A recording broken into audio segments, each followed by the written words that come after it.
This podcast will speak to many wonderful people about how they became the incredible story that they are.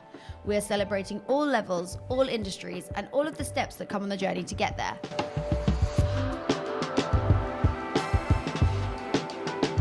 Hello and welcome to the pod. I'm Grace, your host, and with us we have Robin, who's going to teach us all about how to become a tailor.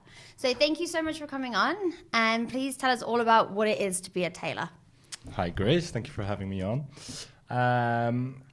A tailor, so it's a lot of things, obviously. So it's making clothing. The way I fell into it, I was actually born into it because my family business is a tailoring business in Belgium.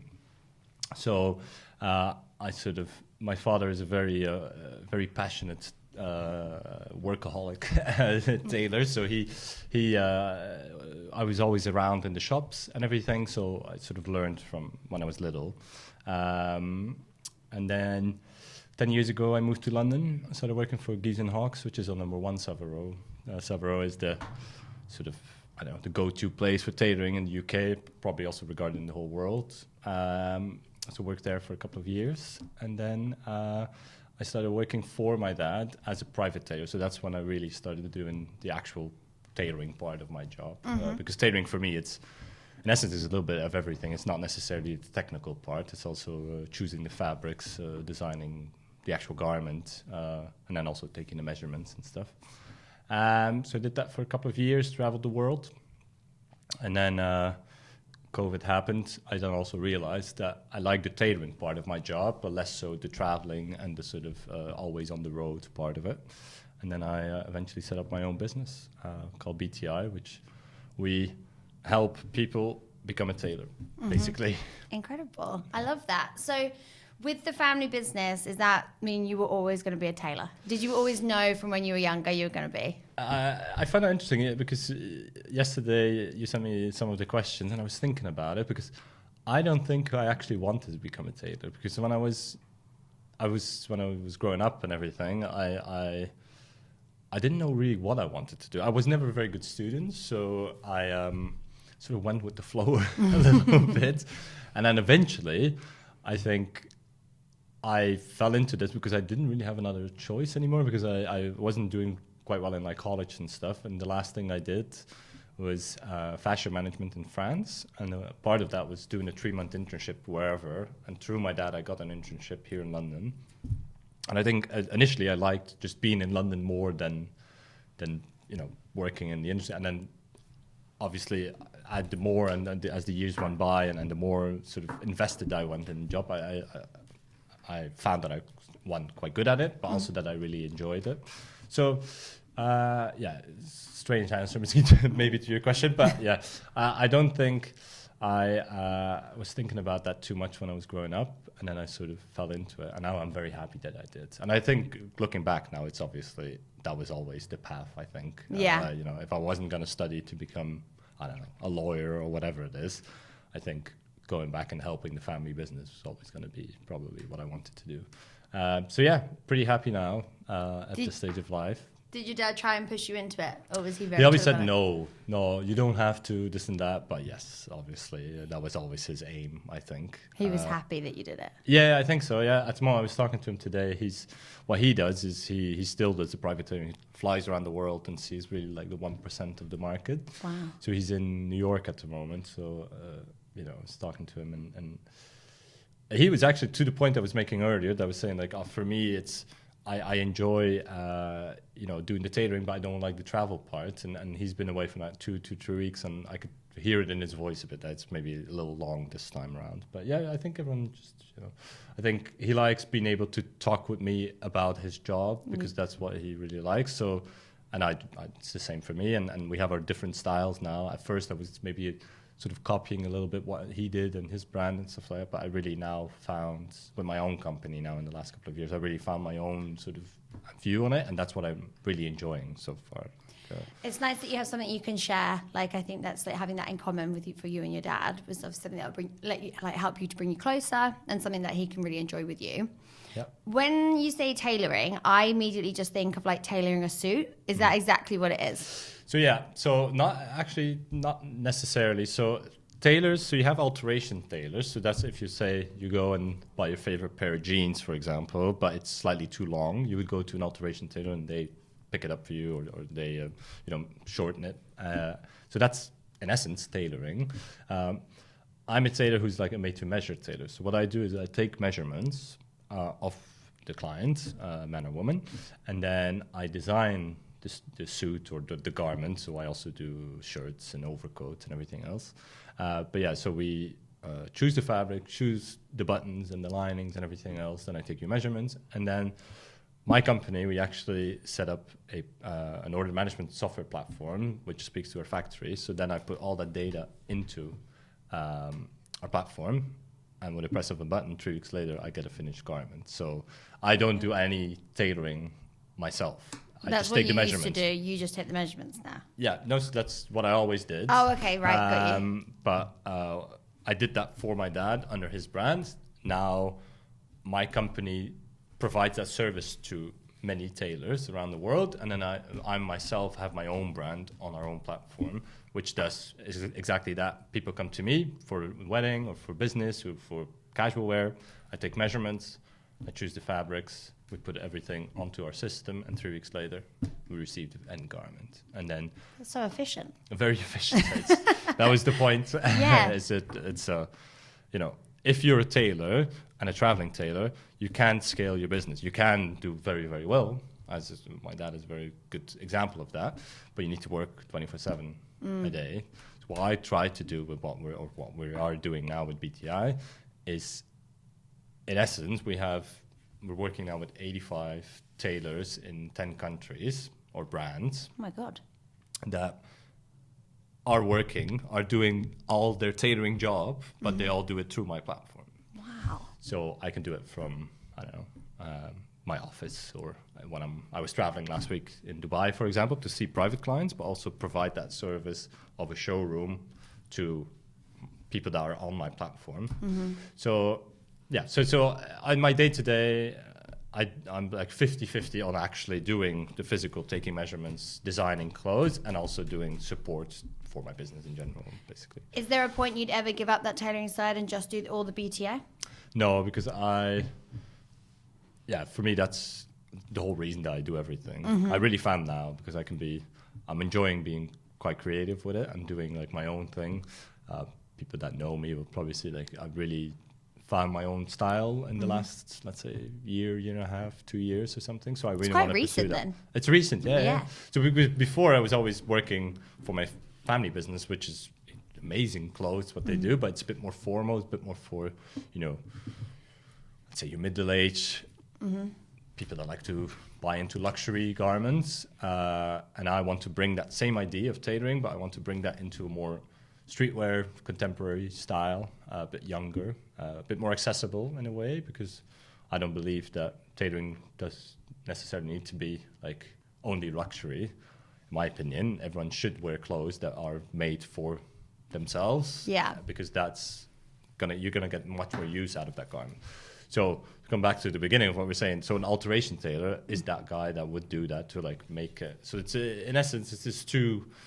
There's a lot of different ways of doing tailoring, but it all comes down to the same thing: is making clothes that fit people, basically. Yeah, because exactly what you just said. As soon as I think of tailoring, I'm like, it's expensive and it's luxury and it's only for like really special occasions. So it's actually a really nice thought to bring it like that it's more accessible for people. When you first thought, I'm going to do this on my own, like, was that a really scary thing, or was that really exciting? Did you know you could do it, or did you really have to like mull it over? I was very lucky that I've met this guy, my co-founder of my company, James Monroe. He, when I was still doing just private tailoring out of my literally home office of my 2-bedroom apartment and in Hackney, one of my best friends was living with James, and James worked in banking at the time, and he was always in a suit to go to work. So one of my best friends told me, you should meet James and make him a suit. So that's what I did. But we hit it off, and over the next year or year and a half, we kept meeting. and I was always pitching ideas because my whole family is quite entrepreneurial. So I was always, what about this? What about that? Like, and then eventually I came up with a very rudimentary idea of what BTI would be, and I pitched it to James, and James was like, "This seems viable. I want to help you because I'm good at let's say the fashion side of things and the entrepreneurship and everything else, but I could have never done it by myself. I don't think. Like I really believe that teamwork works, and then so I had my old boss from Gieves and Hawks, so from when I just moved to London 10 years ago. My first job, who was my boss at the time, is now my commercial director, and then James also came in. So I already had a good team to start with, so we really went for it, and luckily in 3 years' time we're in a good space at the moment. Incredible. So when you approached that creative director, was he like, yeah, 100% I'm in? Yeah. Wow. Because that's so nice. But at the time it was just after COVID as well, so everyone was in a bit of a weird place, I think. Yeah, a bit of a lull. Lull, and like trying to figure out what they want to do and so, and it all just worked. And looking back, me and James sometimes think to each other, like, or say to each other, should we? Would you do it again? And he's like, yeah, I would always do it. And obviously I would do it again, but I wouldn't want to go through every step again. Yeah, I'm pretty happy that I'm at this stage. Was it really hard work? It's hard work. I think anything, like setting up your own business and actually making it succeed, it's just you need to put in the time. Like it doesn't come overnight, which is fun. I think like I've had the best 3 years of my life. Just doing this because I can completely do it exactly how I want to do it. Yeah, because you're building it from scratch as well. I think it's such a nice thing to see something build that you've made. It's like your baby. It's my baby, exactly. Yeah. And I have an actual baby. Yeah. We also love very much. You've got a really busy life. Exactly. I think it's funny as well with you saying about meeting all those people. That's what I'm hearing from most of these pods is that no one can do anything alone. Like you need help from people. And I think reaching out, it makes it not necessarily easier, but you can learn from other people and rely on other people, and that's going to make your journey probably more successful. I 100% agree. I've got, an uncle who did very, very well, like extremely well. And he came when I just set up my now company BTI. He came and saw it, and he said, and I'll never forget, but he said, like, in order to be successful, people. And I've really taken that to heart. So I that's the way I try to run my business in general, is to keep people, work with people, get to know people. I think the relationships that you have, that's, one, it's a fun time while doing it, but also, you never know who you'll meet and who they'll introduce you to and stuff like that. And it allows me, because I have so many good people around me, that I can just live my life with my family, with my wife and my daughter, and I don't need to be out every night trying to win it. Luckily, I'm in a nice position that people are now just recommending people and stuff like that. So yeah, it was hard work, and it will continue to be hard work. But it's nice to be at a point where we can sort of reflect a little bit and do fun stuff like this, for example, instead of just keeping our heads down and just working. You can enjoy and share the success, because other people will listen to this and be like, oh, that may be something I want to do that they didn't even know it existed or didn't know you could do it. Exactly. Why London? Why did you settle here? So yeah, like I said, I wasn't a very good student. I had like a final option for me was doing this internship, and I had 2 options. I could go to Stockholm, I could go to London, and I came to London once before with school. I was in a boarding school in Belgium, and part of the 4th year or 5th year of high school or something, and we went to London for a weekend or like a long, like 4 days or something. And I remember really liking it, because the only thing I was in school that I was always consistently good at was English. So I don't know, for me it was like no brainer. And then when I got here, the first 3 to 6 months, I remember being in the pub with my colleagues, couldn't understand a word. just sort of, what was this? But yeah, no, I always enjoyed it. And I come from a small town, relatively small town in Belgium, which I love. Like I love my friends and everyone, but it is just a smaller town, and I always felt I wanted maybe something bigger, and that's what I really found in London. I found London gives that. I really think so. Yeah, you can be, you can really be yourself, and I changed. Like if you would have met me 10 years ago to who I am today, it's much different. Really? Yeah. And I guess you've met so many people, a lot of the people you met are from London as well, so it keeps you here. Exactly that. And I was lucky that my first job when I started with Gieves and Hoggs, I was working with all English people, which, my wife, for example, she's a lawyer and she was always working with international people and stuff. So she doesn't, it wasn't ever exposed to like the English culture as much as I have. And I loved it. Like I'm going, after work, going to the pub and a bit of bands and this and that. Like for me, it's very similar to being like from Belgium, really. Like like a drink and like good laugh and stuff like that. So I love London. And we recently, just bought a house, and we're gonna stay here forever and ever. I think that's so exciting. Yeah. You've like found your home, and you're gonna raise your child here. 100%. Yeah, she was born, and she's more of a Londoner, I think, than she is Belgian. So yeah, I love it. What's your best bit of advice for managing a family and starting a business? Well, so and this is not a dig necessarily at my dad, for example, but he's always, he's always thinking working. So every conversation, everywhere you go, it's always working. And I actively try to be like, okay, how can I do that in a more sustainable way? So I put my boundaries. So I say I work 9 to 5, and then I need to pick up my daughter. But I'm very vocal about all that. So when customers come in, like I keep telling them, I have to go. I need to go. Yeah. Because I need to, and no way am I ever going to be late to pick up my daughter and stuff like that. So I just put those boundaries, and I think it's a new generation. People really respect it as well. Like people just say, oh, that's cool. Yeah. What's her name? And this and that. And so yeah, I try to do that. So obviously I have sometimes private clients in the evenings, but like I said, my wife is also has an intensive job, so we really try to juggle it. I want to be very present, which I am as well. So let's say I have 2 nights a week, or 2 or 3 nights a week, and then my wife also has 2 to 3 nights a week that it's her turn or my turn to pick up our daughter from school. So then you need to really leave at like 5 at the very latest, and then maybe I do an hour after she goes to sleep or something, or 2 hours or whatever. And then if I have an appointment, so once in a while you just book it in advance so you can really plan for it. So it's a lot of planning. Basically, we have a shared diary, we have a shared like a calendar. Yeah, calendar, exactly. So we, as like if someone asks me, can I come on Tuesday at 6 o'clock, for example, I look, and if there's nothing in, then I book it. It's a first come, first serve system we have.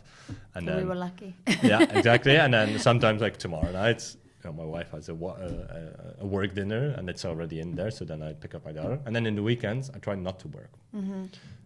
So on occasion, if I do like big wedding parties, for example, I tend to try to get them in on a Saturday, but I'm very lucky that at the moment, really, I work all the wedding parties are usually from either a friend of mine or it's through a friend of mine, and I know a lot of the people that come. So I try to make it fun. So then it's, bring in a couple of beers, play some music in the showroom, stuff like that. Like so, and that's, for me, that's part of the whole fun. I don't really feel like I'm working at that time. So, but yeah, I try not to do that. Maybe once a month or something. I do that. So yeah, just finding the balance and putting the boundaries. Got to be organized. I think. And also, I think there's a bit of a stigma, or it used to be at least, is that you can never say no to a client or whatever. But like, I'm just being very honest to them and say like, oh, not tonight, but I'll reply to this in the morning, or I'll come out like this and that. So as long as you're, I think, transparent and keep the open communication with your customers, they understand. That's at least my finding at the moment. That's exactly what I thought about when you said about boundaries. I was like, somebody's going to be like, you should serve me when I want to be served, or someone's going to kick off, or and I just don't do it. Yeah, exactly. That's part of the boundaries. That's so it. Nice to hear, because I feel like work-life balance is so important, especially post-COVID, because people were saying that they spent like more time with their kids and they want to do pick up and drop off, and it's nice that you can have that flexibility. Yep, and exactly. do it, because it'll make the biggest change to your daughter as well. 100%. So yeah. Like, I can see it every day. She's, I love being there with her and like seeing her change. I could never like, and I understand again, it's different times. So, but like I couldn't bear like every night coming home and like after bedtime and then like seeing her for breakfast for 5 minutes. Like, it's not for me. Wouldn't make you happy. Yeah, it wouldn't make me happy. So that's maybe to go back to the question about why London. But London allows me to be 100% myself, so I can just do it exactly the way I want to do it. So That's so wonderful to hear. I love that. yeah, That's so great. I'm very lucky. I feel very lucky in the position I'm in. But yeah, I enjoy it. What is the coolest thing you've done business-wise since you started? Well, actually, yesterday I did something pretty cool, I find. So I'm usually doing this is quite out of my comfort zone, even though I'm quite social and everything. But yeah, so we every 6 months we there's a big menswear fair in Florence, Italy, called Pitti Uomo, and it's literally the whole industry. So everyone in tailoring goes there, or everyone in menswear, but then menswear tailoring goes there, and it's fun. There's loads of events on and this and that, so it's a lot of drinking and socializing, and there's a fair and everything, and it's fun. It's a bit of like an escape for everyone that is in the industry to sort of, you know, network and the whole thing. Anyway, we went to the airport on the last day. We get to the front, and you know, they told us you can't get on the plane because the runway is too short or whatever it is. So we're like, oh, really? It's you and 20 other people. So it was funny to see because it's all people from the industry, London, like from London. So it was a bunch of very well-dressed people all together, being put on a bus to go, you know, to Milan, then being told that we were still delayed and the whole thing. But anyway, in the queue, I started talking to this girl. Her name is Brit. Was dressed really nicely, and by coincidence, that morning I saw like a piece of her content. She's I think a tailoring fashion influencer, videographer, and she makes like really cool videos. And we started talking. I saw the video in the morning. I was like, I was saying to the guys, like, oh, that's cool. Like maybe we should reach out to her and see, you know, whether she would want to do something about our brand. And I really put it out there.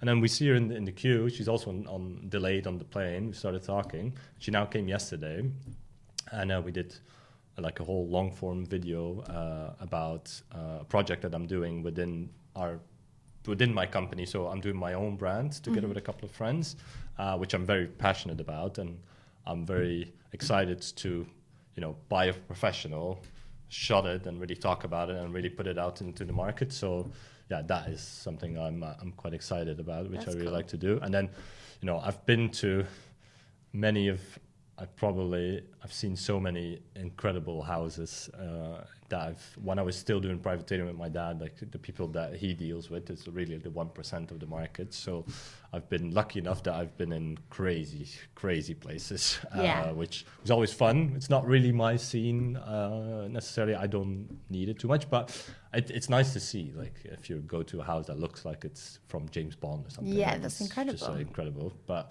yeah, just in general, like I said, I'm just enjoying day to day at the moment, and enjoying just working away and trying to, you know, every day do better than the day before, and just, but while doing it, like I said before, like exactly on my terms. So it's fun.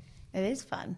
I love the going to people's houses. That's really cool. Like, that's it. Like I've been all over the world. Like really crazy places. Yeah, I can imagine. Yeah. Because it's also like there's not many jobs you really get to do that. Like, not really. I don't think there's many others that do stuff like this.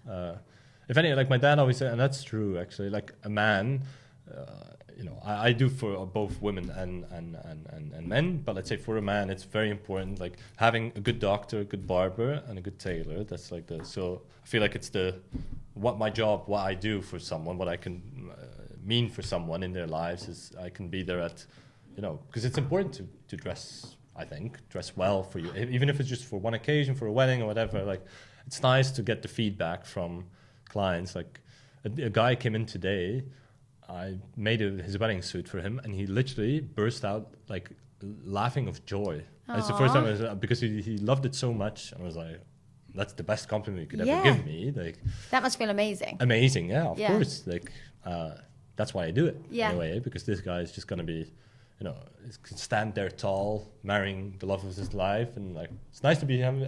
I'm, you know, part of a lot of people's life, but a very small part. But it's nice to sort of provide that service, I guess, or whatever, however you want to call it. But yeah, that's nice. You know, getting these messages, you know, once in a while, and being like, people are like, oh, I really loved it, or like they send their wedding pictures or this or that. Like, you're part of such special occasions. That's really cool. Yeah.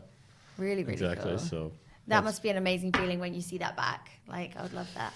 I think it's like anything. It's if you're like, I guess if you're like a painter or something, it must also be, you know, you walk into a restaurant or someone's home and you see your painting on the wall, like similar. I think it's a creative, it's something physical we make and then someone put on. So yeah, it's yeah, you must be a very creative person, really. I wasn't before, actually. I wouldn't consider myself super creative, actually. Did you learn it as you were doing it, or has it just kind of come to you? Maybe come to me a bit, but maybe now for the first time I get to really do exactly what I want to do, and so it comes out. But I'm not creative in a way that, you know, I don't sit in a cafe with a little book and I'm doodling and stuff. Yeah. No, it just, to me, comes, sounds a bit weird, but like it just comes naturally. What I like to do, for example, is, you know, I used to live by London Fields, and so on Saturdays, Broadway markets. I don't know whether you've been there before on a Saturday or Sunday, but you know, people pull out all the stops fashion-wise. So I like to go there and just look at people, what they wear, and that's, you know, that's how I then translate that into my own ideas, if that makes sense. Yeah, stuff like that. That's where you take your inspiration from. Inspiration, yeah, but like creative-wise, like if you told me like you need to sit down and, you know, write the story or whatever it is, or like draw, or like with my daughter, for example, like I want to be able to draw with her and be like, you know, this cool dad, and I can draw this dress or whatever. But like every time I just draw a simple house or whatever. So yes, creative in my job, I think, but in general, not so creative. Like I feel like I can cook quite well, but I never know what to make. So I'm not, decision. And I think that to me is creativity. Yeah. As in, you know, from a blank canvas, being able to, you know. Yeah, 100%. It's nice to hear though, because you think like with that you'd have to be naturally creative, or you've been creative since you were like 5 years old. So it's nice to be like, it all comes in different ways. You can still do it without having it like. 100%. Yeah. I think so. I think everyone has their own sort of strengths and things that they do. Like. But yeah. I as a kid, I was never creative. I liked sports. I was always playing sports. I was not very good at school. So no. But yeah, now I like the feeling that I am being creative, if that makes sense now. Yeah. Because I've never had that feeling, even though I've always worked in the creative industry. Yeah, that's so interesting to hear. I would have thought you'd have always felt creative or always had it. So that's. Oh, not necessarily. It's nice that you've got it. Do you see your daughter? Is she creative, do you think? She likes art, and I really want to encourage her. Like in the new space, I want to set up like an art corner for her to see whether. And I came back from Dubai, and I bought her first little camera, which like a Polaroid camera. So, and I really encouraged her to be like, you know, take some pictures. So we had friends over this weekend, and she's been running around and, you know, taking pictures and stuff and like putting them out. So I encourage it, but also if she isn't, like. She can be whatever. Yeah, exactly. Yeah. Be yourself. Which is like a lovely feeling. Yeah. What's the goal, or what's one thing you want to do in the business, or there's something you're working towards for the future? I want to make people that know me laugh. I really want to retire when I'm 40. Oh, okay. So that is a great dream. Yeah. So whether I'm gonna do it, yes or no, that's in the middle. But and I'm obviously probably not gonna actually retire when I'm 40. But it's a nice dream to have. It is. For me, it's more indicating that I love what I do. I really, really love what I do, and I want to continue doing it. But I also want to really enjoy life.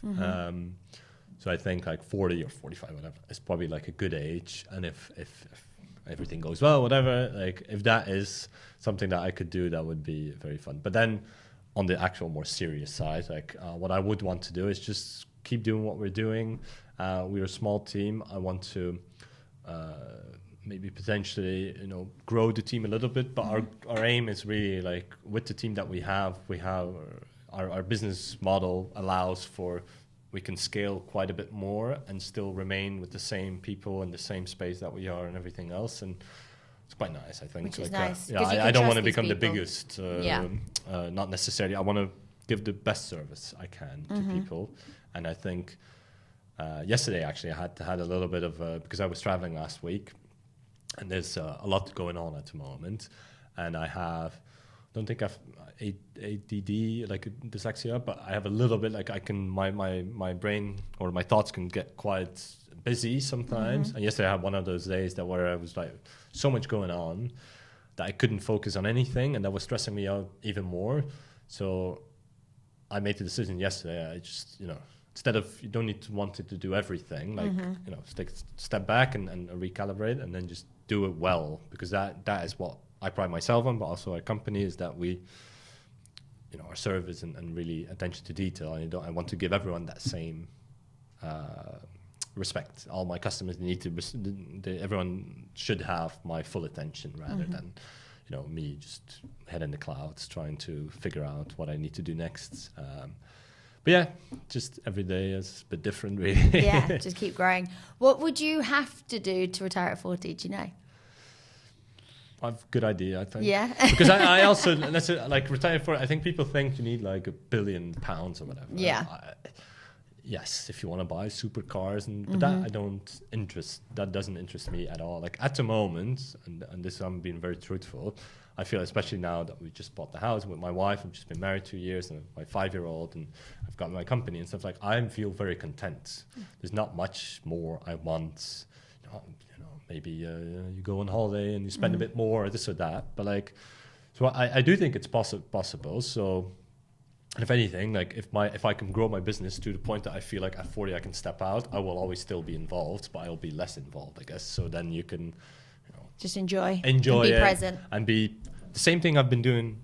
Put boundaries, basically, and I think that is more the retiring at 40. It's more, being able to, put the boundary and say, like, I'm now gonna go away for 2 months or 3 months and just do it. Whereas at the moment I don't really have that. Even though I'm my own boss, but to do your job well, you need to be present, I find. So I obviously take holidays, but I have a great team that then is available to take my part of the work, and we do it for each other. But I can never be like, I'm going to now take 3 months off. Yeah. I've never done that in my life, ever. So that's kind of like part of the goal. Maybe that's part of the goal, is being able to, like, because I had my daughter when I was 26. So she'll be, when she's 18, I'll be like 45, 44 or something. So I think it's still a very good age to travel the world or do this or Definitely. that, while she's in college or whatever she wants to do, really. But yeah, so I don't know. We'll see. I'm really enjoying life at the moment. It's going quick. We're already in March, and it feels like we just started. But I think that's also a good thing in some part. Like if things are going well, you're dwelling less on like what's. So yeah. And what's if somebody wants to become a tailor, or they listen to this and they're like, I want to definitely do that. Do you have any like bits of advice or anything they have to do? Come and see me. Excellent. Yeah. So that's a very good question, actually. But that is exactly what my business is. Is you need to be determined in wanting to work for it. Like it's something that I always describe it as, it's an upside down pyramid in a sense. Like the first customers is your hardest. Luckily, we as a company provide the service to be able to, when I started, I found it quite lonely to do this job, because you go and see a customer, you're brand new to this, you're probably not the best at this. And I had support from, a lot of heritage from my family business. And you go, and it's already very hard to find that customer. Then you go, you take his measurements, you go through everything. You're very, very happy about, the thing. Obviously, you're making a bit of money and this and that. But then the week arrives, then you actually need to go do the fitting. And then all of a sudden, the doubts start to creep in. Like, is it going to actually fit? Is it this or that? And I found that quite a lonely experience, because then you go, the customer, especially in the beginning, maybe it's not as good as you wanted it to be. You need to do alteration that costs money. If you want to give the good service to a customer, which I always say to them, is obviously if you come to me and you expect for the finished product to be good, right? Like that's, and so as the tailor, his job is to make sure that you're happy with what you're receiving or what you're paying for. So that sometimes mean working with an alteration tailor in order to get to that point. That obviously brings your margin down. So it's a long-winded explanation, but no, it's good.